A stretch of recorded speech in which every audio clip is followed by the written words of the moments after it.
you play? Can I touch you? Can I make you feel alright? Soft fingers running up and down your spine. Touching sides, emotions screaming and crying. Sharon Sax was a young, eager up-and-coming journalist.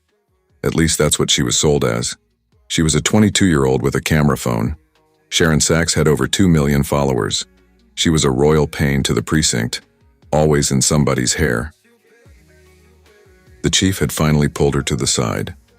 "Look, Caroline, I'm going to need you to stop harassing my people. I'm starting to get a lot of complaints.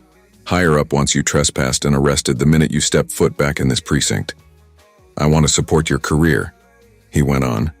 "I promised your mother I'd help best I could. Which brings everyone to the conclusion that because you are my granddaughter, I give you special treatment. You starting to see where I'm going with this?" "Yes," Sharon said sadly. The chief went on. "Don't look like that. If I let you down, your mother would kill me, and your grandmother would kill me again." He laughed. "As luck will have it, I got a call from an old comrade looking for a private investigator to do some undercover work. I convinced him I had an up-and-coming journalist who could fly completely under the radar and get in places I can't. Plus, I assured him, not only would you work for free, he would be doing me a huge favor by taking you off my hands before you end up in jail." Sharon looked astounded at her grandfather. "Really? For free? I can't do that. I have equipment, staff, whom I got to buy lunch, and so on. I can't do it for free. Please call him back. Explain. I need something. Something."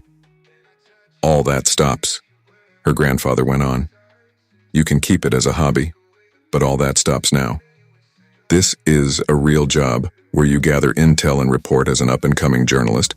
You'll be working undercover alongside Detective Caroline. From what I hear, you two make a pair." He picked up a vanilla envelope and handed it to her. "Everything you need to know is in there, plus 6 months' wage to get you situated. That means your own place off the radar. That means no one can know where you do your business. I emphasize, no one. If I read about it on any platform or a whisper in the wind, you're off the case. No questions asked. This is your one and only chance to be a real reporter. Do I make myself clear?" Sharon's mouth was wide open. Elated, she was screaming, but nothing was coming out. Caroline, Sharon screamed excitingly, standing as the Mink and Caroline approached. "You look so beautiful," she said, giving Caroline a hug. "I almost didn't recognize you." "Thank you." Caroline smiled. "Shall I not say how stunning you look?" The Mink pulled Caroline a chair out and she quickly sat down. "Thank God," she thought to herself while reaching over the table, taking Sharon's hands into hers. "I was so worried. Are you okay? He didn't hurt you, did he?"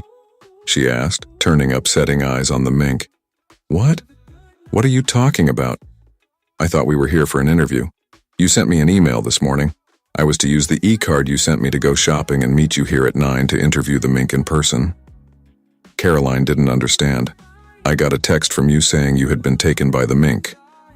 They both turned to the Mink at the same time for explanation.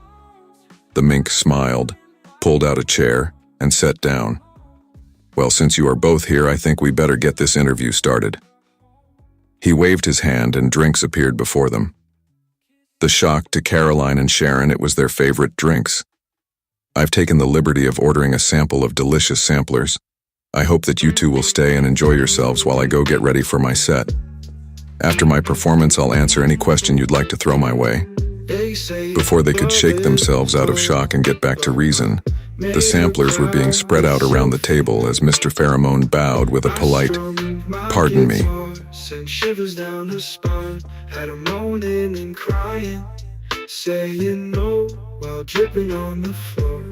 My guitar sang, finger in a lovely twang of hopes and dreams, passion and screams, serenading her spine like a baby cry, an angel flying, fighting in line. I strung a spell, making her trip, wet and wild, controlling her hips, soft moans on her lips, doing Kegel grips, a projector in her head, setting fire to the bed. My guitar sang, finger in a lovely twang of hopes and dreams, passion and in screams, serenading her spine like a baby cry, an angel flight, fighting in line. My guitar sang, finger in a lovely twang of hopes and dreams, passion and in screams, serenading her spine like a baby cry, an angel flight, fighting in line.